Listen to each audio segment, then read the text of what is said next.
Sir good afternoon sir. Good afternoon, બેસો.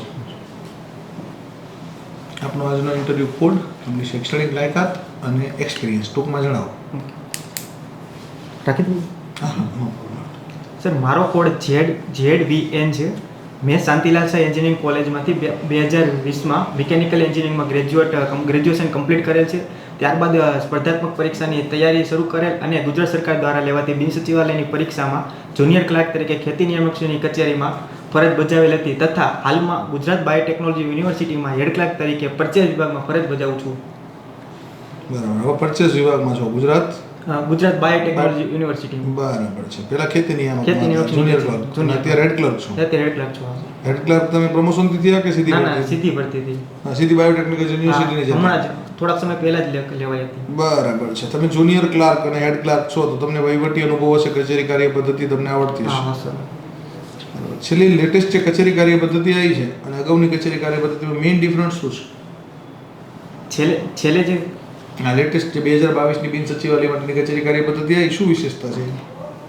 સૌપ્રથમ 1982માં કચેરી કાર્ય પદ્ધતિ અમલમાં મૂકવામાં, ત્યારબાદ 2022માં કચેરી કાર્ય પદ્ધતિ અમલમાં. નહીં, પછી એકવાર અપગ્રેડ થઈ, 82 પછીની. સોરી સર, એ મને ખ્યાલ નથી, હું જાણી લઈશ. જે આ વર્ષોમાં જે ગુજરાત સરકારમાં જે ડેવલપમેન્ટ થયું, ટૂંકમાં ઈ સરકાર, ઈ ગવર્નન્સ અને ઈમેલ ને જે ઇલેક્ટ્રોનિક વસ્તુઓનો જે ચલણ વધ્યું તેના કારણે કચેરી કાર્ય પદ્ધતિમાં ફેરફાર થયો છે. તેનો મુખ્ય આ ફેરફાર છે કે ઈમેલ, ઇલેક્ટ્રોનિક વસ્તુઓ, પછી ઈ સરકાર, ઈ ગવર્નન્સના જે પ્રોજેક્ટ છે તેને સાંકળીને કચેરી કાર્ય પદ્ધતિ બનાવવામાં આવી છે. બરાબર. તમે હેડ ક્લાર્ક છો તો જીસીએસઆરના કેટલા વોલ્યુમ છે? જીસીએસઆરના એક્ઝેક્ટ સંખ્યા મને ખબર નથી, પણ 1 થી 8 વોલ્યુમ છે. એમાં કેટલા તમે જે નામ આપે એ આપણો રજા સેવા, રજાના રજાઓ, પેન્શનના નિયમ, પછી ટીએડીએ માટેના મુસાફરી ભથ્થા માટેના 3 થયા. પછી પગાર ભથ્થાના, પછી મુલકી સેવા અને પેન્શન, શિસ્ત જીસીએસઆર માં આવે. શિસ્ત પેલા નિયમો ગુજરાત સરકારના, વર્તણૂકના નિયમ. જીસીએસઆર વોલ્યુમ છે ને જે 1 થી 8 એમાં ઈ ના આવે. શિસ્ત બિલ આવે ખરા, 71 ના છે. આપણે 2002 ના પૂછું છું. શિસ્ત બિલના સરકારના નિયમ છે, શિસ્ત બિલ વર્તણૂકના 1971 ના છે. 2002 જીસીએસઆર છે ને એ સ્પેશિયલ 8 વોલ્યુમ સરકારે ગુજરાત મુલકી સેવા નિયમો 2002 તરીકે બહાર પાડ્યા. તો તમે ક્લર્ક છો તો તમારી બધા નિયમો તમારી જોડે હોવા જોઈએ. ખેતી નિયામકની કચેરીમાં તમે કામ કરેલું છે. હા સર. તો શું યોગદાન છે ખેતીવાડીનું આપણા અર્થતંત્રની અંદર? ખેતીવાડીનું અર્થતંત્ર પ્રાથમિક ક્ષેત્ર સાથે સંકળાયેલું છે અને જીડીપીમાં જે 17 થી 18% જેટલું યોગદાન આપે છે તથા રોજગારીમાં 40 થી 50% જેટલા લોકોને રોજગારી ખેતી ક્ષેત્ર, પ્રાથમિક ક્ષેત્ર પૂરું પાડે છે. આટલા બધા લોકો છે, સમજો ખેતીમાં કામ કરે છતાંય જીડીપી તો ઓછો છે. તેનું મુખ્ય કારણ પ્રચંડ બેરોજગારી છે. અને પ્રચંડ બેરોજગારી છે, બરાબર છે, પણ ખેડૂતોની આવક આપણે બમણી કરવી છે, સરકાર એવું કહે છે. હા સર. હા, મોદી સાહેબ એવું કહે છે, વડાપ્રધાન એવું કહે છે, ભારત સરકાર એવું કહે છે, નીતિ આયોગ એવું કહે છે. તો કઈ રીતે સરકાર બમણી કરશે? તેમનો મુખ્ય જે છે આપણે તકનિકનો ઉપયોગ કરવો જોઈએ, કારણ કે અત્યારે મોટાભાગના ખેડૂતો છે જે ટેકનિકનો ઉપયોગ કરી તો લોકો બેરોજગાર થવાના, વધારે પ્રચંડ બેરોજગારી વધવાની. પણ તકનિકનો ઉપયોગ કરીને જે એક્સેસ માસ વધે છે તેને મેન્યુફેક્ચરિંગ સેક્ટર તરફ વાળવું જોઈએ. બરાબર છે. તો કેવી રીતે વળશે? મેન્યુફેક્ચરિંગ સેક્ટર માટે જે ખેડૂતો છે જેને વધારે પ્રકારની ટ્રેનિંગ આપવી જોઈએ, કૌશલ્ય વધારવું જોઈએ, જેથી માટે ખાદ્ય સંસ્કરણનું food processing industry, food processing થવું જોઈએ. તમારે ત્યાં જે કાચો માલ ઉત્પન્ન થાય છે, કે સપોઝ તમારે ત્યાં ખેતીની અંદર કપાસ ઉત્પન્ન થાય છે, તમારે ત્યાં ખેતીની અંદર મગફળી ઉત્પન્ન થાય છે, તમારે ત્યાં ખેતીની અંદર દાડમ ઉત્પન્ન થાય, એનું ફૂડ પ્રોસેસિંગ, તો એનું પ્રોસેસિંગ થાય ને એમાંથી તમે જે બનાવટ બને એ વેચો. એક ભાઈ છે એ ખેતીમાં કાચો માલ ઉત્પન્ન કરે, એકાદો ભાઈ છે એનું ફૂડ પ્રોસેસિંગ કરે, એકાદો ભાઈ એનું માર્કેટિંગ કરે. એટલે એક સેવા ક્ષેત્રમાં, એક ઉદ્યોગ ક્ષેત્રમાં અને એક કૃષિ ક્ષેત્રમાં. એટલે શું છે કે તમને પૂરેપૂરો એનો લાભ મળે. હવે તમારો જે ખેતી નિયામકની કચેરીનો અને ગુજરાત બાયોટેકનિકલ યુનિવર્સિટીનો જે એક્સપિરિયન્સ છે એ તમને ટીડીઓમાં કઈ રીતે ઉપયોગી થશે? એક તો ખેતી નિયામકની કચેરીમાં મેં ફાઇલ નોટિંગની જે કામગીરી છે તે કરેલી છે. ટીડીઓમાં પણ એવું જ 2 પ્રકારના એક તો ફિલ્ડ જોબ આવશે. નોટિંગ તો બરાબર છે. હવે શું કામ નોટિંગ શું કામ કરી આપણે એના કરવાનું હોય ને. એની નોટિંગની કામગીરી શું કામ કરવાની? નોટિંગની કામગીરી કે નિર્ણયની પ્રક્રિયામાં જાણકારી મળે કે કઈ કઈ વસ્તુના આધારે નિર્ણય લેવામાં બરાબર. આવશે. નિર્ણયની અંદર કોનું શું યોગદાન હતું? કોનું આમાં નિર્ણય કોઈ એક વ્યક્તિ નથી લેતી, આખી પ્રોસેસ પ્રક્રિયામાં નિર્ણય લેવામાં આવે છે. બરાબર. પછી ડ્રાફ્ટિંગ એટલે ડ્રાફ્ટિંગ એટલે કે આપણે નોટિંગની જે પ્રક્રિયા કરેલી છે અને આખે ડ્રાફ્ટ બનાવ છે, અંતિમ મંજૂરી આપવાનો છે. આપણા લેવલેથી જે નોટિંગ મૂકેલો છે, ડ્રાફ્ટ મૂકેલો છે, હવે તો નોટિંગ ઓનલાઈન કરો, હવે તો એ સરકારમાં કરવામાં આવે છે. તમે લખો છો નોટિંગમાં નોંધ કે પછી ના, નોટિંગ કરું છું. બસ શું નોટિંગ કરો? તમને સમજો કોઈ ટપાલ આવી હા સર. એનો તાત્કાલિક નિકાલ કરવાનો છે, તો તમે ઈ સરકારમાં એને શું પ્રાયોરિટી સેટ કરો છો? ઈ સરકારમાં એટલે નોટિંગ કરવા માટે કે નોટિંગ ઈ સરકારમાં થાય જ ના, ને? નોટિંગ થાય છે ઈ સરકારમાં. તમારે સમજો કોઈ પ્રાયોરિટી વાળી ટપાલ છે તો હા, સર. ઈ સરકારમાં કોઈ એવું પ્રાવધાન છે કે મેં પ્રાયોરિટી સેટ હા સર, પ્રાયોરિટી સેટ. શું પ્રાયોરિટી હોય છે? આપણે જ્યારે નોટિંગ કમ્પ્લીટ એનો કલર શું હોય છે? એમાં કલર એ હોય ખબર હોય તો ઈ સરકારમાં તમે કલર પ્રાયોરિટી સેટ કરો ને એમાં કલર સેટ થાય છે. કલરની તો ઈ સરકારમાં ફાઇલ તો તમે મૂકેલી છે ને નિકાલ કરવા? પ્રાયોરિટી વાળી નથી મૂકેલી. બરાબર છે. કર્મયોગી પોર્ટલ શું આવ્યું છે? કર્મયોગી પોર્ટલ ટૂંકમાં આપણે જે ગુજરાત સરકારમાં જે કર્મચારીઓ કામ કરે છે, ટૂંકમાં HRMS CL છે, હ્યુમન રિસોર્સ મેનેજમેન્ટ સર્વિસ. એટલે કર્મયોગી પોર્ટલ પહેલા કયું હતું પોર્ટલ? તો કર્મયોગી સાથી પોર્ટલ હતું. બરાબર છે. સાથી પોર્ટલ હવે કર્મયોગી હવે કર્મયોગી તેમાં પાર ભરવાની કામગીરી થાય, રજાના નિયમો, વર્ગ 3 ના પાર આવે કે વર્ગ 3 ના અહેવાલ આવે? વર્ક પાર કોણ આવે? કર્મચારી પરફોર્મન્સ એપ્રેઝલ રિપોર્ટ છે. બધાના આવે. વર્ગ 1, 2, 3 કર્મચારીઓના. બરાબર. તો પછી ખાતાકીય અહેવાલ જે ખાનગી અહેવાલ છે એ શું? એ પાર જ છે, પણ ફિક્સ પગારના કર્મચારીઓ માટે જે લખવામાં આવે છે તે ખાનગી અહેવાલ લખાય. ખાનગી અહેવાલ. અને બાકી પછી પરફોર્મન્સ પરફોર્મન્સ એપ્રેઝલ શું એમાં સરકારનો રેશિયો શું છે? કેટલાથી વધારે ગુણ હોય તો તમને પ્રમોશનને પાત્ર બનો? 50 થી 50 થી ઓછા કહેવાય, 100 માંથી છે. 50 વાળાને ના આપે પ્રમોશન. કેટલા જોઈએ મિનિમમ જો તમારે પ્રમોશન લેવું હોય તો? નહીં તો તમારા પછી પરફોર્મન્સ એપ્રેઝલ રિપોર્ટ ખરાબ ગણાય. સરકારમાં તમે સારું કામ નથી કર્યું. એનું હું જાણી લઈશ સર. બરાબર છે. એપીઆર શું છે તો? એપીઆર પ્રોપર્ટી, કર્મચારીની પ્રોપર્ટી કેટલી છે તેની વિગતો આપવાની છે. Annual property. Annual property report. તમે ખેતીની આવકમાં ગાંધીનગર કામ કર્યું છે, હા સર. તો શું છે ગાંધીનગરમાં જોવા જેવું? ગાંધીનગરમાં સૌપ્રથમ તો વિધાનસભા બિરસા મુંડા ભવન જોયું છે તો? બિરસા મુંડા ભવન જોયું છે. ક્યાં છે? તે સેક્ટર 10 એમાં જ આવેલું છે. કૃષિ ભવનથી થોડા પાછળને ભાગે જાય, મેટ્રોનું જે કામ કરે જીપીએસસી ભવનની એક્ઝેક્ટ પાછળ છે. JPSC. કયો રોડ કહેવાય? 6 રોડ 6. બરાબર છે. અને અહીંયાથી સહેજ આમ આગળ જઈએ તો સરિતા ઉદ્યાન જોયું છે? હા, સરિતા ઉદ્યાન ગયેલું સર. બરાબર છે. ગિફ્ટ સિટીનું શું પૂરું નામ છે? Gujarat international financial tech city. Financial techs. City. ક્યાં આવેલી છે ગિફ્ટ સિટી? ગિફ્ટ સિટી ગાંધીનગરથી શાહપુર વિલેજથી થોડા આગળ જાય, ગાંધીનગર અમદાવાદ બંનેની વચ્ચે. બરાબર છે. શું છે ગિફ્ટ સિટીમાં કામ મેઇન? ગિફ્ટ સિટીમાં મુખ્ય કામ એ છે નાણાકીય સેવા સાથે જે સંકલિત સંસ્થાઓ છે તેને પ્લેટફોર્મ પૂરું પાડવાનું છે. ટૂંકમાં જે વિદેશની મુખ્ય સંસ્થાઓ છે, ગૂગલ છે, IBM છે, એવી સંસ્થાઓ માટે એક ક્ષેત્ર પૂરું પાડવાનું ક્ષેત્ર સ્પેશિયલ ડેવલપ કરેલું છે, જ્યાં આ વિદેશની અને ભારતને બંનેને સંકલિત કરવાનું કામ કરશે અને સેવા ક્ષેત્રને યુનિવર્સિટી આવેલી છે વિદેશની ગિફ્ટ સિટીમાં? સાયનો એક ઓસ્ટ્રેલિયન યુનિવર્સિટી ડેકન યુનિવર્સિટી છે. પછી અને કોઈ સાયનો બેંક આવી હોય મોટી? બેંકમાં બેંકમાં SBI બેંક છે. SBI SBI. એક બાયોટેકનોલોજીની છે, અમેરિકન બેંક છે? અમેરિકન બેંક છે સર. બાયોટેકનોલોજી હા, ત્યાં જ છે. યુનિવર્સિટી. હા, ત્યાં જ છે અમારી. ત્યાં જ છે ગિફ્ટ ગુજરાત સિટીમાં છે? બાયોટેકનોલોજી ત્યાં જ છે. તમારું કેમ્પસ છે મેમ? ત્યાં કેમ્પસ છે. શું વાત છે?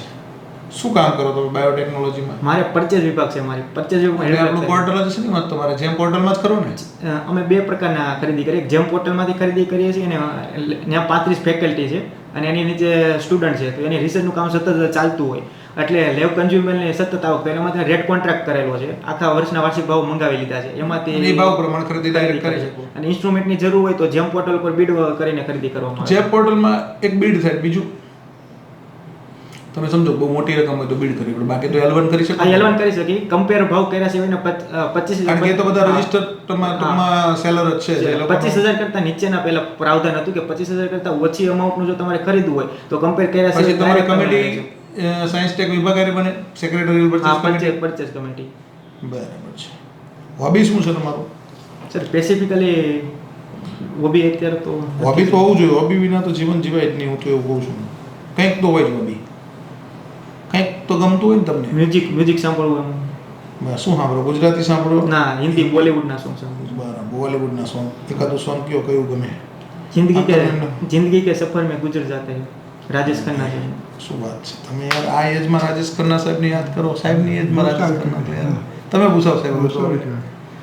બરાબર. શું જિંદગીનો યાદગાર બનાવ કોઈ? જિંદગીનો યાદગાર બનાવો, સૌ પ્રથમ મને ખેતીની યુનિવર્સિટીની કચેરીમાં જુનિયર ક્લાર્ક તરીકે જોબ મળી હતી. બરાબર છે. એ તમારી સિદ્ધિ કઈ?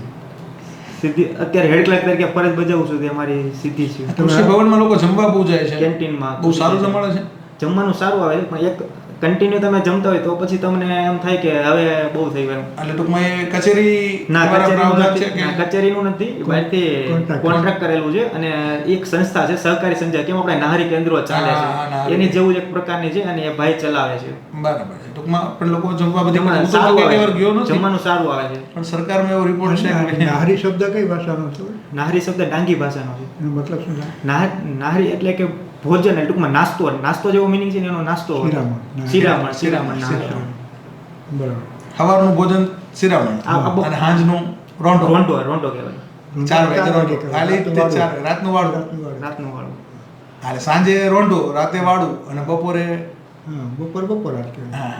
બપોર સરસ. પેલું એટલે બોલિવૂડનું મ્યુઝિક તમને ગમે હા સર.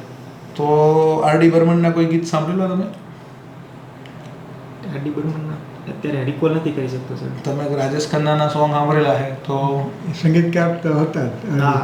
ગાતા હતા. આશા ભોસલે સાથે હા. એમના હસબન્ડ બરાબર છે. આપણે કોઈ ગુજરાતના એવા સંગીત બેલડી કરી કે જેમને બહુ સારું બોલિવૂડ નરેશ કનોડિયા અને મહેશ એ તો બરાબર ટોલીવુડ હિન્દી બોલિવૂડની વાત છે. હિન્દીમાં તમે રાજેશ ખન્નાને પણ એમને મ્યુઝિક આપેલું હોય એવું કોઈ? મ્યુઝિકમાં કે ગાયક? મ્યુઝિકમાં ગુજરાતી. પછી હાલ સચિન જીગરનું નામ હા, સાંભળ્યું? સચિન જીગરનું નામ એમને છે. બોલિવૂડમાં બોલિવૂડમાં સોંગ છે.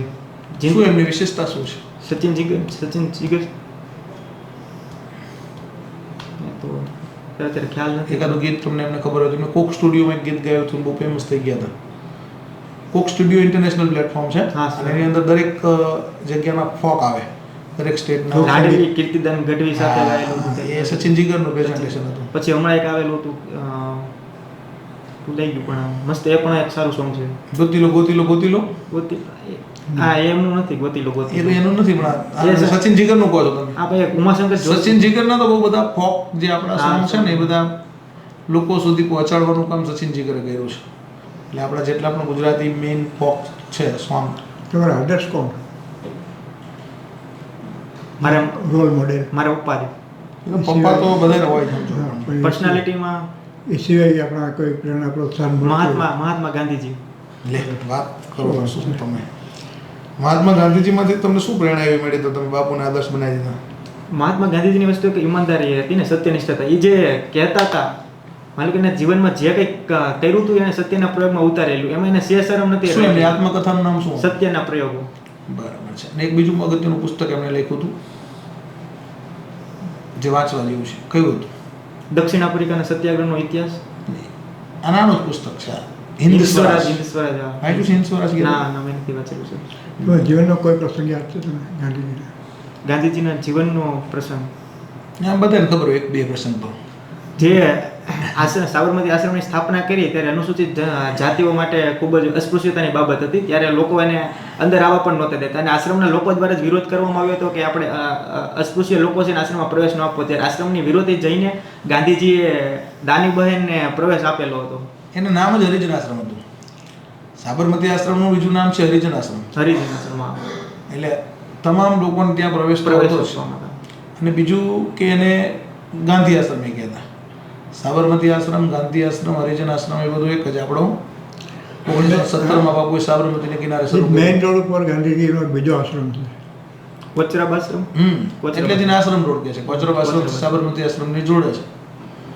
કોચરબ આશ્રમનું બીજું નામ શું? જે રીતે આપણે સાબરમતી આશ્રમને ગાંધી આશ્રમ, હરિજન આશ્રમ કહી છે, એ માનો કોચરબનું કોઈ બીજું એક નામ છે. એને સત્યાગ્રહ આશ્રમ કહે છે. કોચરબ આશ્રમનું બીજું નામ શું બંધ છે છે? અત્યારે કે એનું કંઈ આપણું કંઈક છે નહીં, હાલ એનું રિનોવેશન કર્યું અને સાબરમતી આશ્રમને રિનોવેટ કરે છે. અને બાપુના વિચારોને આપણે આમ 5 લાઈનમાં કેવા હોય બધું આવી જાય તો તમે કહી શકો? ગાંધીજી વિશે લાઘવમાં તમે 1-2 વાક્ય કહો એટલે બાપુની બધી જ વાત આવી જાય તો શું કહી શકાય? સત્યના પૂજારી અને પ્રકૃતિ સાથે જોડાયેલા એક મહામાનવ. સત્ય અને અહિંસા બેયના પૂજારી હતા ને? હા, ખાલી સત્યના નહોતા ને? સત્યના અહિંસા. બાપુ શું કહેતા? My life is my message. મારું જીવન એ જ મારો સંદેશ છે. હમ. બીજું શું હતું એમની વિશેષતા કે આટલા એક સફળ? એમ ગાંધીજીની એવી વિચારસરણી હતી કે વિકાસ થવો જોઈએ ને તો ગ્રાઉન્ડ જમીની સ્તરે સુધી પહોંચવો જોઈએ. એટલે ગ્રામ સ્વરાજને એ મહત્વ માનતા હતા. કે ગામ લોકો પોતાની રીતે પોતાનું શાસન કરે અને જે તેમની જરૂરિયાતો છે ને એ પૂર્ણ કરે. શું કીધું તમને? પંચાયતી રાજ વિશે એમને 2-3 મસ્ત વ્યાખ્યાઓ આપી હતી. પંચાયતી રાજમાં ગાંધીજીનું એવું માનવું હતું કે જે શાસનનું સાચી દોર છે ને તે લોકોના હાથમાં જોવું જોઈએ, કેન્દ્ર પાસે ના હોવી જોઈએ. બોટમ ટુ અપ અભિગમ. Bottom two. એટલે જો ગામડા તમે સ્વતંત્ર કરશો તો ઓટોમેટિક દેશ આપણો વિકાસશીલ બની જશે. વિકસિત તો બાપુ એવું બધું કર્યું કેમ નહીં? બધી વાતો કરી પણ પછી બાપુ આ કરી ના શકે એનું કારણ બાપુ કરી ના શકે એનું કારણ તો 1947માં આપણે આઝાદ થયા અને બાપુ પાસે 1948માં ડેથ થઈ ગઈ. પહેલા બંધારણ સભાની રચના થઈ ગઈ હતી પણ બંધારણ સભાનું એવું માનવું હતું અને બંધારણ સભાના જે રાજેન્દ્ર પ્રસાદ હોય કે પછી સરકારના વડા હોય જવાહરલાલ નહેરુ એનું સ્પષ્ટપણે એવું માનવું હતું કે લોકોના હાથમાં જો જમીની સ્તરે સત્તા આપવામાં આવશે ને તો દેશનો એટલો બધો વિકાસ થઈ શકશે નહીં. કેન્દ્ર સ્તરેથી યોજના મારફતે આપણે વિકાસ કરવો જોઈએ. પછી થયું એવું? યોજના મારફતે પછી તો આપણે લાયા હતા કમ્યુનિટી ડેવલપમેન્ટ પ્રોગ્રામ લાયા હતા પંચ દ્વારા એમાં સફળ થયા. આપણે બાપુ કહેતા હતા ખોટું થોડું કહેતા હતા. બાપુ કે પણ 100% એવું કરવું, ઇમ્પ્લિમેન્ટ કરવું એ સમયે યોગ્ય નહોતું કારણ કે પાકિસ્તાન તરફથી આક્રમણ થવાની સંભાવના હતી, ચીન તરફથી આક્રમણ થવાની, યુદ્ધના ભણકારા વગેરે હતા. આપણે આર્થિક રીતે એના સ્વતંત્ર નહોતા ત્યારે, ખાસ તો દેશને અંગ્રેજો ગયા પછી શૂન્યમાંથી સર્જન કરવું પડ્યું. તો બાપુનું મૃત્યુ ક્યારે થયું ને શું સંજોગોમાં થયું? બાપુનું મૃત્યુ ભારત આઝાદ થઈ ગયું હતું અને ત્યારબાદ બંને બાંગ્લાદેશ જે પૂર્વ કયા સ્થળે મૃત્યુ થયું બાપુનું? નોવાચાલી દિલ્હીમાં, સોરી સર, દિલ્હીમાં જ મૃત્યુ થયું હતું. ક્યાં કઈ જગ્યાએ? દિલ્હીમાં બિરલા હાઉસમાં બાપુ સાંજની પ્રાર્થના કરવા જતા હતા ને એ વખતે નથુરામ ગોડસે 30 જાન્યુઆરી 1948ના રોજ સાંજે 5:10 હા 5:10 ગોળીએ દીધા. એક બાજુ મીરાબાઈ હતા ને એક બાજુ ટૂંકમાં મનુબેન. હા ટેકો દઈને ચાલતા હતા. મનુને આભા પડી ગયા. બાપુ કે હે રામ કેમ આમ? એટલે ટૂંકમાં બાપુના જીવનમાં તો ખરેખર છે પ્રેરણા, પણ તમને એની મેઇન પ્રેરણા શું છે? શા માટે બાપુના શું વિચારો તમને એટલા બધા સ્પર્શી ગયા, તમારા આદર્શ કહેવાય છે? એમના મેઇન વિચારો કયા? હમણાં અમારે એક ભાઈને કર્ણ હતા તો એ દાનવીર હતા, એ મિત્રતા નિભાવતા હતા. બાપુએ શું એવું કર્યું હતું તમારા આદર્શ? બાપુએ જીવનમાં ઘણી બધી વસ્તુઓ કરી હતી અને એને કોઈ ઈમાનદારી દાખવી હતી. કોઈ પણ શેરશરમ વગર જે વસ્તુ હતી તેને સમાજ સામે રાખી હતી. એવો બધા આક્ષેપો છે ગાંધીજી વિરુદ્ધ કે ભાઈ એમને તો અંગ્રેજોના આમ તો આઝાદી વહેલી મળી જતી હતી, લેટ. ના સર, એ બાબત કે એવું એને સંઘર્ષ વિરામ અને સંઘર્ષની નીતિ આપણે માની લો કે આજે પણ કોઈ આંદોલન થાય છે તો શરૂઆતના એમને તો ભગતસિંહને એમને બચાવી શકતા હતા ને ભગતસિંહને કેમ ના બચાવ્યા એમને? ભગતસિંહને બચાવ 1971 ઇરવિન સાથે કરાર થયેલો હતો અને એમાં 10 થી 11 માટે ગાંધીજીએ રાખેલા હતા અને ઇરવિન વાઇસરોય ઇરવિન એમના દ્વારા પણ વાત રાખવામાં આવી હતી. જે એક સમય બધી વાતો માનવી યોગ્ય નહોતી એવું ગાંધીજીને ત્યારે લાગ્યું હશે. એના કારણે તે અને એને ફર્સ્ટ ક્લોઝ કર્યો હતો કે હિંસા કરવા રહ્યા એમાં તો અંગ્રેજો બધું લઈ ગયા. આપણે કઈ રિયુનિયન પછી આપણને અહીંથી ખાલી અંગ્રેજો વયા ગયા અને જેટલું હતું એટલું લૂંટી ગયા એટલે દેશ પાયમાલ થઈ ગયો. તો પછી એટલો બધો પાયમાલ ક્યાં થવાની જરૂર હતી? અંગ્રેજોને ભગતસિંહ જહાલવાદીઓ આંકી કાઢવા માંગતા હતા. પણ જો હિંસાથી ભગતસિંહની રાષ્ટ્રવાદી આંદોલન થયું ત્યારે હિંસાથી જો આગળ વધ્યા હોત ને તો ડાયરેક્ટ અંગ્રેજો ફાંસીની સજા. તો આંદોલન નામનું અમોઘ શસ્ત્ર આપણને ના મળ્યું. આંદોલન નામનું અમોઘ શસ્ત્ર કે જે આપણને બાપુએ આપ્યું. કયું શસ્ત્ર આપ્યું બાપુએ આપણને? આંદોલન, ભૂખ હડતાલ, સત્યાગ્રહ, અનશન. બાપુ કયું પુસ્તક વાંચતા? પુસ્તક બાપુ વાંચતા આમ તો બાપુ જોન રસ્કિનને વાંચતા, લિયો ટોલ્સ્ટોયને વાંચતા, Unto the Last. કોણ પુસ્તક હતું? ટોલ્સ્ટોયનું તો પેલું હતું જોન રસ્કિન. જોન રસ્કિનનું હતું. એમાંથી કયા વિચારો મળ્યા? સર્વોદયના વિચાર. લિયો ટોલ્સ્ટોયનું જે પુસ્તક છે વોર એન્ડ પીસ એનું શું ટ્રાન્સલેશન કર્યું? મારા હૃદયમાં વૈકુંઠ મારા હૃદયમાં. સારું, ચલો તો આપણે તમારું અનાશક્તિ યોગ ગીતા વિશે અનાશક્તિ યોગ લખ્યું. સારું, તમારું ઇન્ટરવ્યુ આપણે અહીંયા પૂરું કરીએ. શું નામ તમારું? હેપીલ ઠુમર. હેપીલ અમરેલી. હા. ઠુમર એટલે પટેલ અમરેલી. જેનીબેન ઠુમર અમરેલી જિલ્લા પંચાયતના પ્રમુખ હતા. કેટલા હા, હમણાં આ વખતે લડ્યા ને હાર્યા ને રિટર્નમાં કેટલા માર્ક હતા? આ પ્રિલિમ્સમાં 185 પ્લસ છે. 185 છે. તમારી સ્પીચ બીચ સારી છે, બધું બરાબર છે. વાંધો નહીં આવે. એટલે સર હવે પેલી હા, ફ્રી તમે જે પૂછો એ પૂછો તમે. આ સર બોલવામાં અમારે કેવું કોન્ફિડન્સ ની સરસ, બાબત સરસ. આમ સારો છે બધું અને તમારી સ્પીચ સારી છે. સ્પીચ સારી છે. કન્ટેન્ટ એકલા પણ અધિકારી જેટલો જે એપ્રોચ નથી આવતો. તમે અત્યારે ક્લર્ક છો ને, ક્લાર્ક જેવો જ એપ્રોચ છે તમારો. તમારે અધિકારી બનવું હોય ને તો એપ્રોચ કેવો હોવો જોઈએ? ઓફિસર એપ્રોચ આવવો જોઈએ ને, હા સર. કોન્ફિડન્સ દેખાવો જોઈએ, આમ તમારા જવાબ રહ્યો ને કંઈક બીજા કરતા વિશેષ હોવો જોઈએ. તમે કેવું છે કે આમ કર્મચારી તરીકે જવાબ આપવાના એવા જ આપો છો. તમારા કર્મચારી તરીકે તમે પ્રોપર ફિટ છો તમારી જે કામગીરી કરો એના માટે, પણ તમે આદિજાતિ અધિકારી માટે તમારે નિર્ણય લઈને ઇમ્પ્લિમેન્ટેશન કરાવવાનું છે. તમારે ત્યાં ક્લાર્ક તરીકે પોતે કામ નહીં કરવાનું નહીં. એટલે એના માટે કોન્ફિડન્સ બાબતે કેવું કર્યું? કોન્ફિડન્સ આમ સારો છે, પણ તમારે જવાબની અંદર જે એક્સપ્લેનેશન પાવર છે ને એ કંઈક અલગ લાવવો જોઈએ. પછી thinking. ટૂંકું હા, અધિકારી કેવો હોય? એટલે મને વધારે તો કહેવાય, ગાંધીજી વિશે તમે 3 વાક્ય કહી દો, બધું 2-3 વાક્ય બધું આવી જવું જોઈએ. અને એને વધારે બોલવાનો ક્યાં ટાઈમ હોય? અને નવરો હોય તો પણ એ એકલો બેસે, બાકી એ કોઈની સાથે ચર્ચાઓ ના કરે, ના ઊંચા નીચા સ્ટાફ સાથે. એટલે બહુ અધિકારી એક્સપ્લેનેશનમાં ટૂંકું અને ટચ થઈ જાય એ રીતે. હા, શોર્ટ એન્ડ સ્વીટ એક્સપ્લેનેશન કરવાનું. બાકી બધું બરાબર છે. અને લાઘવમાં બધી વસ્તુ કહી દેવાની. તમારે કેવું હોય, અધિકારી કેવો હોય કે 2 લાઈન લખી દે, એમાં પછી એના ઉપરથી બધું તૈયાર થઈ જાય, પોતે બધું લખવા ના જાય. તમે બધું ટાઈપ કરવા જશો તો તમે અધિકારી નહીં કહેવાનું, નોટિસ તમને આવડતું જશે, તમે ક્લાર્ક હતા એટલે સમજો. જીસીએ સર મેં વાંચેલા છે, મને યાદ જ હતા, પણ થોડુંક શરૂઆત થઈ ને એટલે મારું પહેલું ઇન્ટરવ્યુ છે, મોક જ પહેલું મારું છે. જીસીએસઆર તો બહુ ઈઝી છે એમાં કંઈ. એ તો મને આવડે છે, મેં થોડો વાંચેલા છે. રજા, પણ પગાર, પેન્શન, પેન્શન બરાબર. પછી પગાર, ટીએડીએના ભથ્થા. નિયમ, ટીએડીએના જે નિયમો, પછી મુસાફરી ભથ્થાના નિયમ, આવાસ રહેઠાણના નિયમ, આવાસ હા. રહેઠાણના આવાસ નિયમ મેં કરેલા છે. નોકરીની સામાન્ય શરતો, ફરજ પર જોડાવાનો સમય. પણ આજે થોડુંક પહેલી વહેલું જ મારું ઇન્ટરવ્યુ છે, મોકમાં ના કઈ વાંધો નહીં, બધું સારું છે બરાબર. તમારું. અને થોડી મહેનત કરો તો સિલેક્શન થઈ જશે.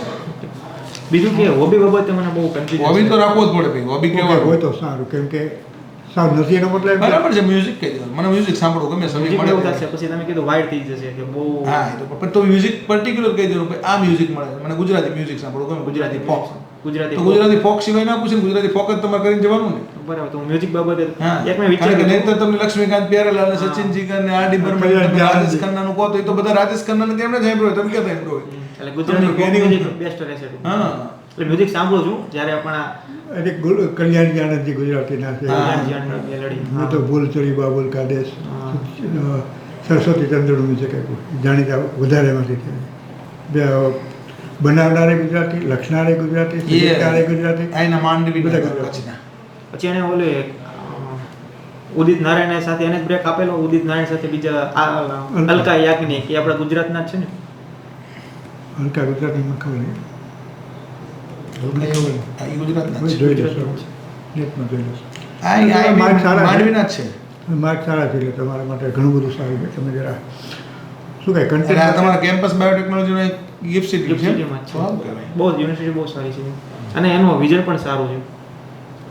એડમિશન કયા કોર્સના આપેલું? એમએસસી માટે જ છે. MSc Gujarat biotechnology. બાયોટેકનોલોજી. એટલે Plus- માઇક્રોબાયોલોજી કે હા, ચાલે. માઇક્રોબાયોલોજી માઇક્રોબાયોલોજી પણ એમાં એમએસસીમાં ડાયરેક્ટ એડમિશન નથી મળતા. ડીબીટી આપણું ભારત સરકારનું ડીબીટી વિભાગ છે ને, વિભાગ, એ પરીક્ષા લે છે ગેટ બી. બરાબર. પછી CSIR ની યુજીસી નેટની જે પરીક્ષા લેવાય ને, એ હા. પ્રકારની 4 પ્રકારની એક્ઝામ છે. એમાંથી જો પાસ થાય તો જ રિસર્ચ માટે લાગે. આપણા ગુજરાતીઓ છે એમાં? ગુજરાતીઓ બહુ ઓછા છે, બહુ લિમિટેડ છે. ઓછા હશે. 95% લગભગ આઉટ ઓફ સ્ટેટના છે. શું? એનું કારણ છે કે જ્યારે ગુજરાત બાયોટેકનોલોજી યુનિવર્સિટી 2018માં એસ્ટાબ્લિશ થઈ અને 2022માં લગભગ ગેપ સિટીમાં વર્કિંગ શરૂ થઈ ગયું હતું. પછી ગેટ બી નામની એક્ઝામ લે છે. એમાંથી ટોપ 100 લોકો છે ને, ટોપ 100 લોકો, એ લોકો અહીંયા એડમિશન લે છે. હા, એટલે ટોપ એટલે ટોપ 100 માં આપણે ગુજરાતીઓ નથી બનાવી આવતા. બીજે ક્યાં ક્યાં છે બાયોટેકનોલોજી યુનિવર્સિટી? ગુજરાતી સ્પેસિફિક એક જ છે આખા ભારતમાં. તો પછી બધા બહારના રાજ્યના જવાનું પ્લસ કોમ્પિટિશન. એવું છે, અહીંયા જે ઇન્સ્ટ્રુમેન્ટ છે ને, એવો ભારતમાં ક્યાંય નથી. ઇન્ટેક કેટલું છે? 100 નું છે દર વર્ષે? અત્યારે 100 નું છે. પહેલા 25 નું હતું, હજી પહેલી બેચ બહાર પડી 25 ની. પછી એક અને બીજી શેના ઉપર છે? સાયન્સ પછી એટલે ગ્રેજ્યુએશન પછી ગેટ છે કે? હા, ગ્રેજ્યુએશન પછી ટૂંકમાં બીએસસી કમ્પ્લીટ કરેલું હોય ને, એ લોકો જે ઓલી પરીક્ષા આપે 5 પ્રકારની, હા, હા. અને પછી એડમિશન મળે. એટલે કોઈ બીએસસી વાળા આવે કે બાયોટેકની સંબંધિત જે છે ને શાખાઓ, એમાં માઇક્રોબાયોલોજી છે, પછી બાયોટેકનોલોજીમાં બીએસસી થઈ છે તો એના છે. પછી ઇન્ડસ્ટ્રીયલ સેક્ટરમાં બીએસસી કર્યું એ લોકોને પણ ફેકલ્ટી કેટલા છે ત્યાં? 35 ફેકલ્ટી છે અત્યારે. અને અત્યારે ચાન્સેલર તમારા વાઇસ ચાન્સેલર વાઇસ ટ્રાન્સલેશન નથી અત્યારે, ડીજી છે, ડાયરેક્ટર જનરલ. એક જ કેમ્પસ છે. જો એક્સપાન્ડ થશે ને તો પછી વાઇસ ટ્રાન્સલેશનની પોસ્ટ, ટૂંકમાં વાઇસ ટ્રાન્સલેશન એવી જ પોસ્ટ છે ડાયરેક્ટર જનરલની. એ વેસ્ટ બેંગોલના છે, મજમુદાર સાહેબ છે. અને સ્પેશિયલ રિક્રુટમેન્ટ કરી છે ને આ લોકોએ સ્પેશિયલ રિક્રુટમેન્ટ પહેલા આપણે વિજય નેહરા સાહેબ પગાર ધોરણ સારું છે. પગાર ધોરણ સારું. હા આ નેહરા સાહેબ સાયન્સ ટેકનોલોજીમાં સાયન્સમાં ત્યારે એસ્ટાબ્લિશ થયું, પહેલા ડીજી હતા. સમજી ગયો. ત્યાં તો વધારે રૂએ બાકી હા એ વધારે પછી શું એસ્ટાબ્લિશ ના કરે વધારે રૂએ મૂકે. બરાબર. હા એ વખતે તો ત્યાં અમારે હૈદર સાહેબ હતા એટલે નેહરા સાહેબને ઘણી વાર લઈ આવતા. અને એની ખાસિયત એક છે કે વર્લ્ડના 2% સાયન્ટિસ્ટ છે ને એમાંના 4 પ્રોફેસર અહીંયા છે. વાહ સરસ. એટલે ટૂંકમાં ઊંચી લેવલની ઊંચી લેવલના પ્રોફેસર. ક્વાર્ટર બોર્ટર અંદર બનાવ્યા છે કે ના, સરકારી આપણા કર્મચારીઓ માટે ક્વાર્ટર નથી અને હજી એસ્ટાબ્લિશનું કામ શરૂ છે. હજી ખાલી યુનિવર્સિટીનું કેમ્પસ જ બન્યું છે. અને એક ગુજરાતની એકમાત્ર એવી યુનિવર્સિટી છે ને એસ્ટાબ્લિશમેન્ટ થતાની સાથે જ ગિફ્ટ એક જગ્યા સરકારે ફાળવી દીધી હોય ને એ પછી ગિફ્ટ સિટીમાં. એટલે અમુક બીજી ફાળવે છે ગિફ્ટમાં હવે પણ ટૂંકમાં કાર્યરત થઈ ગઈ એટલે બહુ કહેવાય. ઓલું સીએનો ડાયોગ યુનિવર્સિટી એવું કંઈક નામ હતું ને, બીજી કંઈક યુનિવર્સિટી ડેકન વાળી ડેકન યુનિવર્સિટી ઓસ્ટ્રેલિયાની. ડિકન યુનિવર્સિટી ઓસ્ટ્રેલિયાની છે. તે તૈયાર થઈ ગઈ કે થઈ રહી છે? ના એ નથી, હજી નથી થઈ, પણ એ લોકો સેન્ટર આપી દીધું છે. કઈ બાજુ છે એનો તો ખ્યાલ નથી. તમારું તો લાઈનમાં દેખાય સીધું જમણી શરૂઆતમાં side entry કરીને ત્યાં જમણી જવાય. બાજુ છે ત્યાં આમથી જતા હો. મેં જોયું હતું પછી જલ્દી વચાવ્યું નથી કે કઈ છે પણ ટેકનોલોજી જોયું હતું. નહીં પણ જરૂર છે શિક્ષણ ને ઉદ્યોગ ને બધું ભેગું હોય ને આ એનું- યુનિવર્સિટીની જ જરૂર છે. એનું મુખ્ય કારણ એ જ હતું કે આપણે ફાર્માસ્યુટિકલ ઉદ્યોગ છે અહીંયા, એને જે એ લોકો જ્યારે યુનિવર્સિટી નહોતી ને ત્યારે ગુજરાત સરકાર પાસે માંગણી કરી હતી આ બાબતે ફાર્માસ્યુટિકલનું જે એસોસિએશન છે ને એણે કે આ પ્રકારની એક યુનિવર્સિટી સ્થાપવા જેટલી અમારે સ્પેશિયલ કાર્યબળ મળી રહે. હા રિસર્ચ રિસર્ચ ઓટોનોમસ છે ને આખી. ઓટોનોમસ છે આખી. બરાબર. રિસર્ચ બાબતે બહુ સારું છે. એ આ બધી વસ્તુ રિસર્ચની જ છે ને આમાં કેવું હોય બાયોટેકનોલોજી ક્ષેત્ર જ રિસર્ચનું છે. ઇંગ્લિશમાં જ વહીવટ ચાલતો હોય તમારો બધો. ના, અમે ક્લાર્ક એમનું બધું ક્લેરિકલ ગુજરાતીમાં કરીએ છીએ. બરાબર. અને જે ટેન્ડરની શરતો ને બધી પબ્લિશ કરવાની એ બધું તો ઇંગ્લિશમાં જ. હા એ તો બધું ઇંગ્લિશમાં સીધું જે પેલા લોકો પોર્ટલમાં પછી શું ઉપરવાળા જોતા હોય કોઈ તો બધા નોન ગુજરાતી હશે ને. ના, ડીજી સર છે ને એ જ નોન ગુજરાતી છે. બાકી આસિસ્ટન્ટ રજિસ્ટર, ડેપ્યુટી રજિસ્ટર અને રજિસ્ટર બધા ગુજરાતી જ છે. કોણ કોણ? રજિસ્ટરમાં લીલાણી સાહેબ છે, જીટીયુમાં પહેલા ડેપ્યુટી રજિસ્ટર હતા. બરાબર. હા, બીજા પછી આસિસ્ટન્ટ ડેપ્યુટી રજિસ્ટરમાં વિમલ શાહ કરીને છે, એકેડેમિક સંભાળે છે. પછી શર્મા સાહેબ છે, એમની પાસે ટેકનિકલ પોસ્ટ છે બધી. ના એ ત્રણેય નોન ટેકનિકલ છે. બરાબર. પછી એની નીચે ડીન ને ડાયરેક્ટર આવે ને એ એ આપણી technical. વહીવટી પોસ્ટ છે રજિસ્ટ્રાર ડેપ્યુટી એ બધી વહીવટી પોસ્ટ. હવે તો પેલા લોકોને પ્રોબ્લેમ થતા હોય કેમ કે આ લોકોને સમજાવવા કંઈક પણ નવું કરવા ડીજી માટે. સર ને પ્રોબ્લેમ આવે છે કે ઇંગ્લિશ એનું પ્રેફરન્સ લેવો છે ઇંગ્લિશ શું છે કે એમને કંઈક ગુજરાતીમાં કંઈક નવું કરવું હોય તો આ વહીવટી સ્ટાફ આને તો સમજવાનો સબ્જેક્ટ નથી એટલે જલ્દી બનાવવા અઘરા પડે. નવી સ્કીમ લાવો, આવી યુનિવર્સિટીનું કેમ્પસ હોય ને કામ કરવાની મજા આવે. નવી સાધન સામગ્રી મશીનરી લાવવી હોય કે તો આ લોકોને જે આ વહીવટી સ્ટાફ તો પાછો આપણો ગુજરાતી એ ગુજરાતી જ છે બધા. અને ટાંટિયા ખેંચવાળા માણસો નવું કંઈક આવે તો જલ્દી એડેપ્ટ ન કરે. હા, સરકારમાંથી એવા હોય તો એક અમુક હોય હા, કે હોય. ત્યાં ફોરેન્સિક સાયન્સ એ સારું છે. ફોરેન્સિકમાં એવું Forensic છે. science છે. ફોરેન્સિકમાં એવું થયું હતું મારે એક સર, આમની આ મસ્ત યુનિવર્સિટી છે એને કહીશું મિત્રો એમાં એના કેમ્પસ જોરદાર એમનું. બાયોટેકનોલોજી ચાન્સેલર- એને કહીશું ને હા. હા એનું જબરું છે, બહુ મસ્ત છે. એની તમે કેન્ટીન કીધું ને એનું જમવાનું બહુ સારું હોય છે. એને કહીશું એને કહીશું એ ત્યાં professor છે, પેલા- આવે, ત્યાં આવે. એનો હોલ બહુ સરસ લેટેસ્ટ હા. જમવાનું અમારે કેન્ટીનમાં સારું હોય છે. મુલાકાત આવજો એક દી. ચોક્કસ ચોક્કસ હવે થોડુંક મારા પાસે ખેતીની અંશની કચેરી છે જુનિયર ક્લાર્કની, તો એનું કચેરી કાર્યપદ્ધતિ બધી વાંચી લઉં. કચેરી કાર્યપદ્ધતિ વાંચવા જરૂર નહીં પણ ખેતી વિશે થોડું વાંચજો કારણ કે ખેતી નિયમ એટલે ખેતી શબ્દ આવે ખેતીમાં ઇન્ટરવ્યુ આવી જશે ને તો ખેતીમાં ખેતી પૂરું થઈ જશે. પૂરું થઈ જાય. એટલે મારું જે જનરલ કારણ કે સ્ટડી એગ્રીકલ્ચર કેવું છે એક બહુ વાઇડ સબ્જેક્ટ છે. તો ખાલી કહું જ નહીં, ડાયરેક્ટ જીબીનું જ કહું ગુજરાત બાયોટેકનોલોજી તો એ ચાલે તો તમારે ખેતીનું ના કરવું પડે. ખેતીનું ના કરવું પડે. પણ તો એટલું મારે ઓલો ગેપ જે મિકેનિકલનો પતે તો ઓલો ગેપ ભરવાનો એ ગેપ તમારામાં દેખાય એવું નથી ઉંમરમાં તમે સીધું એમ કહેશો ને મિકેનિકલ એન્જિનિયરિંગ કરી વર્ષ કહેવાની જરૂર નથી ને. વર્ષ ના કંઈ જરૂર નથી. વર્ષ કહેવાની. વર્ષ તો કેવું છે કે તમારે એમ સમજો કે એવું ગેપ ને એવું ના હોય વર્ષ કહો તો થોડુંક એક અધિકારી જેવું લાગે. Okay. પણ તમે સીધું કહેશો કે ભાઈ મેં મિકેનિકલ એન્જિનિયરિંગનો અભ્યાસ કર્યો છે આ કોલેજમાંથી અને ત્યારબાદ મેં આ પરીક્ષા પાસ કરી અને હેડ ક્લાર્ક તરીકે હું Gujarat biotechnology university gift city ખાતે તો ગિફ્ટ સિટીના બાયોટેકનોલોજીના હા. અને એના જ પ્રશ્નો આવશે. ઓકે, તો આ ખેતીની અંશની અને હેડ ક્લાર્ક છો તો વહીવટી પ્રશ્નો તો પૂછે ક્લાર્ક છો એટલે જે CSR શું છે શિસ્તના નિયમો છે કેવી તર જોવા જ પડતા હોય અને એમાં કેવી કાંઈ નથી જોઈ લેજો. આવડે એવું છે જોઈ લેજો. ઈઝી છે. બે ત્રણ વસ્તુ મહત્વની હોય બાકી તો બીજું RTI પૂરેપૂરા ક્યાં કોઈ એમાં જોવા. RCPS ને એવું બે ચાર કાયદા બાકી ઇન્ટ્રોડક્શન પરફેક્ટ હતું કે ઇન્ટ્રોડક્શન બરાબર સરસ હતું. તમારું બધું કામકાજ બરાબર છે. સારું છે તમારું ખાલી તમારે છે ને કામ તમે સમજો તમે દેખાવ અમે જે એટલી સિનિયોરિટી દેખાતી નથી અને તમને લાગો એવા કે અધિકારી તરીકે સિંગલ બોડી બધું તો તમારા મને એક તમારા બીક વિચારોથી તમારે સામે પ્રભાવિત કરવા પડે કે અધિકારી જેવા વિચારો છે તમારે સમજો તમારું પર્સનાલિટી એવી લાગે કે ક્લાર્ક તરીકે તમે સંપૂર્ણ ફિટ છો પણ ટીડીઓ તરીકે તમારે કામ કરાવવાનું છે એટલે તમારા જે ટોન છે ને થોડો ટૂંકમાં અધિકારી જેવો આવવો જોઈએ થોડો તમારો જવાબ છે ને આમ એ રીતનો આવવો જોઈએ. મેં તો શું એટલે ખબર પડે સ્ટાફ વાળા ખાઈ જાય તમે સમજો ખેડૂતોની આવક બમણી કરવાનું કીધું, તમારે એવું કહેવાય કે સર બજેટની અંદર ફૂડ પ્રોસેસિંગ ઉપર સરકારે ફોકસ મૂક્યો છે. જો આપણે ફૂડ પ્રોસેસિંગ કરીએ તો ખેડૂતોને એમના જે પાક ઉત્પાદન છે એનો પોષણક્ષમ ભાવે મળશે અને સાથે સાથે એ લોકો ઉદ્યોગ ક્ષેત્રમાં આવશે તો એમની આવક છે એ ચોક્કસ બમણી થશે. ઓકે હા. માત્ર ખેત પેદાશો લેવાની એનો એમએસપી ઉપર વેચવાની એનાથી કંઈ ભાવ બમણા એમએસપી ના થઈ જાય. એમએસપી તો શું છે, ખેડૂતોને એના જે પાક ઉત્પાદન કર્યું છે એને ભાવ મળી જાય અને એમને વેચાણ થઈ જાય. પણ તમે તમારા પાકનું મૂલ્ય તમે ક્યારે નક્કી કરી શકો? સમજો કે ભાઈ હું કપાસ ઉત્પન્ન કરું છું, હું કપાસમાંથી શર્ટ બનાવું, શર્ટમાં જેટલા વેચવું એટલા વેચાય. હા સર. હું તમે સમજો ભાઈ હું દાડમ ઉત્પન્ન કરું છું, દાડમમાંથી અનારદાના ગોલી બનાવું કે દાડમનો રસનું ડ્રિંક બનાવું, દાડમ જ્યુસ બનાવું, તો એ કેવું છે કે મારે જે ભાવે વેચવું. ફૂડ પ્રોસેસિંગ છે ને એ બહુ અગત્યની છે. ખાદ્ય સંસ્કરણ આખો સરકારે મિનિસ્ટ્રી શરૂ કરી એના માટે હા. કે ભાઈ ખેડૂતોને આવક બમણી કરવા માટે એક જ રસ્તો છે. પ્રેક્ટિસ ટેસ્ટ છે કે ખાલી પ્રેક્ટિસ ટેસ્ટ ભેગું કર્યું? આ સી છે કે સી ન હોય? નહીં, સી હોય ને સીઈ સી હોય. હોય ને. આપણા ભાઈ બેઠા કે ને આવું લખ્યું છે ને તો એ કહે છે કે આવું કરાય. એક વિડીયોની જરૂર સીઈ હોય. ને પ્રેક્ટિસ ટેસ્ટ છે એ સી રહી ગયો છે. ના એમને બધાને એક તો આવડે નહીં ભાષા અને કે મોચે ઉતારે સરનું સારું કહેવાય અહીંથી. સાહેબ તો ભાષામાં તો ગમે તે પકડી પાડે. ત્યારે ખબર પડી જાય ત્યારે અચ્છા. બોડી લેંગ્વેજ ને બધું ઓકે સારું છે. બહુ સરસ બહુ સરસ. તમારી પર્સનાલિટીમાં ફરક પડશે એવું લાગે હા છે? હા હા પડે. ઘણો ફેર પડે. તમે થોડો સુધારો કરો ને તો આ તમારું તો- સિલેક્શન આવી જશે. આ તો પેલું તમે હોશિયાર દેખાવ છો પણ હોશિયાર દેખાવું અને સિલેક્શન થવું એવું જરૂરી નથી. સાબિત કરવું એ જરૂરી છે. તમારે તમે કામ કરી શકો ને એવી રીતે જવાબ આપવાનો. આવી રીતે કરી શકાય આવો જવાબ આપવાનો. ઓકે. વજનદાર આવું કરી શકીએ. તમને અધિકારીઓ જોજો એ કેવી રીતે વાત કરે કે આમ આપણે આવું કરી શકીએ, હા. આવું કરી શકાય, આમ કરશું. સમજાય છે? ઓકે ઈ ટોનમાં જવાબ આપો. હા. આ તો તમે કેવું છે, તમે ક્લર્ક તરીકે જવાબ આપતા હોય ને એવા જવાબ આપો છો. તમે અધિકારી છો માની લો. તમારે એવું માનવાનું કે તમે ઓફિસર છો. તમને એવું પૂછે કે ભાઈ તમે ટીડીઓ તરીકે પસંદ થાવ ને તો એ ક્લાર્કની તાલુકાની અંદર તમારે તમારા વિસ્તારના આદિજાતિના લોકો છે એમનું આર્થિક રીતે પગભર કરવા છે, આગળ વધારવા છે, શું કરશો? તો એના માટે આ આપણે કરીશું. તો હા કે ભાઈ સરકારની જે યોજનાઓ છે એનું સર અસરકારક અમલીકરણ હું કરાવીશ. આ સિવાય એ લોકોની ખેત ઉત્પાદન છે તો એમાંથી એ લોકો ફૂડ પ્રોસેસિંગ તરફ જઈ શકે તો એવા પ્રયત્નો કરીશ. એ લોકોને નવી ટેકનોલોજીથી માહિતગાર કરીશ. સરકારની તમામ યોજનાઓનું અસરકારક ઇમ્પ્લિમેન્ટેશન કરીને એનો પૂરેપૂરો લાભ અપાવીશ. અને સમજો કે ભાઈ જે તે વિસ્તારની અંદર બીજી કોઈ ઓપોર્ચ્યુનિટી છે ઉદ્યોગોની, તો ઉદ્યોગોની અંદર પણ એ લોકો જોડાય. એમના પરિવારમાંથી 3 મિત્રો 3 ભાઈ ખેતી કરે છે તો 1 ભાઈ ઉદ્યોગમાં જોડાય, 2 ભાઈ ખેતી કરે, એકાદો બીજી કોઈ સર્વિસમાં જોડાય. એટલે કોલેબોરેશન કરીને બધા અંદર થોડું ટૂંકમાં તમારા વિચારોને અંદર ઇમ્પ્લિમેન્ટ કરવાના. ઓકે. અને થોડો પોઝ લેવાનો. મારા હા. મેં જોયું કે ડાયરેક્ટ બોલાઈ જાય છે. ઉતાવળી જ્ઞાનથી બોલવાનું.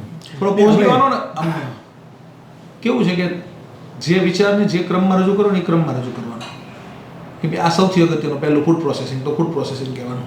તમારે એનાથી સંતોષ મળી જશે ને તો એમ કહેશે ઓકે ચલો તમારો થોટ ક્લિયરિટી સારી છે, તમને તરત વિચાર આવી જાય છે અને સારો વિચાર આવી જાય છે. તમારા હાથની જે માણસો હશે ને અત્યારે તમારી નીચે જુનિયર ક્લાર્ક કે કેટલા? સિનિયર ક્લાર્ક હશે ને? ના એ રીતે હેડ ક્લાર્કની પોસ્ટ એક Senior clerk છે. અમારી જે ડાયરેક્ટ આઉટસોર્સમાં જે કર્મચારીઓ છે આઉટસોર્સ વાળા હશે. હા એટલે કેટલા છે હશે ને? એક જ છે અમારી સાથે તે પરચેઝનો. તો તમે એની સાથે વાતચીત કરતા હોય તો થોડુંક આમ અધિકારી તરીકે હા આસિસ્ટન્ટ રજિસ્ટર જોડે કનેક્ટમાં રહેતો હોય. ફ્રેન્ડલી કરતા હોય તો હવે તમે જ્યારે અધિકારી થશો ત્યારે તમારે લોકો પાસે કામ કરવાનું હોય.